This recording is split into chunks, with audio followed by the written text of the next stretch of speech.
And welcome back, Interior Alaska. Daryl Lewis in the house, and yeah, the temperatures have dipped back down to sub-zero levels after that dumping of snow we received earlier in the week. But weather's for later. Right now, sports. And with many of our sports teams on the road, that's where we start, way down the Richardson Highway in Delta Junction. Now, I talked to longtime Delta Junction coaches and basketball heads. They say they can't remember it happening ever. That's a long time. Delta Junction actually beating Lathrop. But that's exactly what happened Friday night with the girls. Now, down the road in Delta Junction, the Lady Malamutes found themselves in an unwelcoming situation in their visit to the Lady Huskies. Malamutes looking good early on as they jumped out to a 13-zip lead, but basketball being a game of runs, well, it was far from over. The Huskies scrambled back in this one, led by Jess Reeder, whose 8 trifectas helped her drop 34 total points on the visitors, and the Huskies won a close one, 54-52. Now, on the boys' side, the Malamutes looking for a different result than their female counterparts. After one, the Malamutes led the host Huskies 21-10 and 35-18 at the break. Malamutes moved the ball well as Gabe Cunningham had a team-high 14 points, with Everett Green dropping 12 all along the way. 2 other Malamutes also had 9 points in the win. Life on ice, and one of the sweetest feelings in sports is putting the dagger in the heart of your former team. Yeah, I know.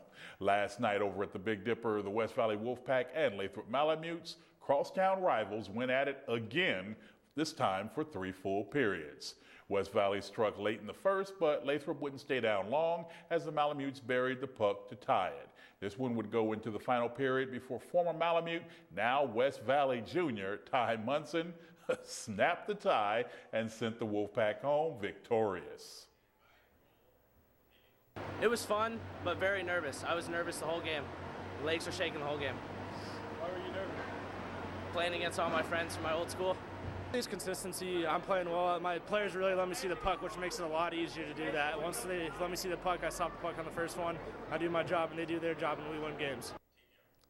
Now, kicking it on up to football and talking about the fellas who get paid to play. Football Night in America is this Sunday at 7 Eastern. For a preview of Sunday's matchup, let's head on over to the Football Night in America set and Dan Patrick. Fellas, take it away.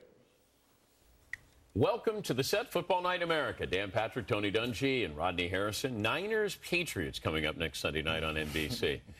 Are we on the same page, everybody, with the Niners? How good they are? Well, I think they're very good on defense, and I think they're a very good football team when the game is kind of played the way they want to play it, low scoring, tight, physical. But they're going to have some problems because now they're going to go to a place where they've got to outscore you. Well, the good thing for the Niners is they have a front four that can get to Tom Brady. Also, they can match up man-to-man across the board with all those weapons of Tom Brady. But I think it comes down to pressuring Tom Brady, hitting him, getting him off that spot, and making him feel uncomfortable. He's a different quarterback when you put pressure up the middle on him. He is, but how do you think Colin Kaepernick is going to respond in a game that he might have to put up 24, 28 points? This is not going to be a game you're going to win 10-7. Plus the looks that Belichick's going to give him.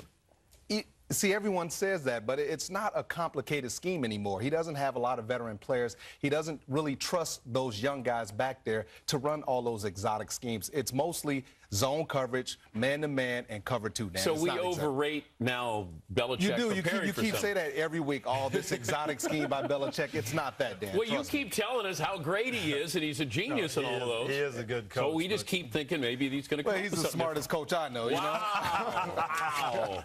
Niners, Patriots, coming up next Sunday night here on NBC. We'll see you at 7 Eastern. For Rodney Harrison and his former good friend, Tony Dungy, I'm Dan Patrick. Gonna be a good one. And that's all I've got for sports on this chilly Saturday evening. Thanks for rolling with me for a spell. Now, as I said earlier, weather's later, and it's now at hand. Holly's back with that in just a moment. Keep warm, stay tuned. She's next, and we'll see ya.